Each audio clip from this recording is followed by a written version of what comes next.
भारत का सबसे शक्तिशाली साम्राज्य और सिर्फ 50 सेकंड में इसके सभी राजा।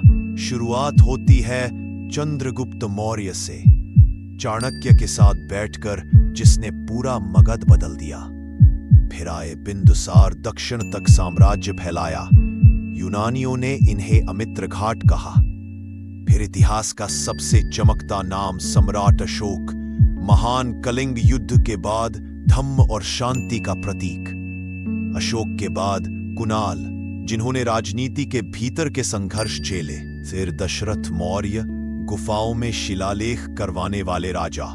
इसके बाद आते हैं संप्रति, जिन्हें जैन धर्म का सबसे बड़ा समर्थक कहा जाता है। फिर क्रम में शालिशुक, उसके बाद देववर्मन और फिर शतधन्वा और आखिर में बृहद्रथ, आखिरी मौर्य सम्राट जिनकी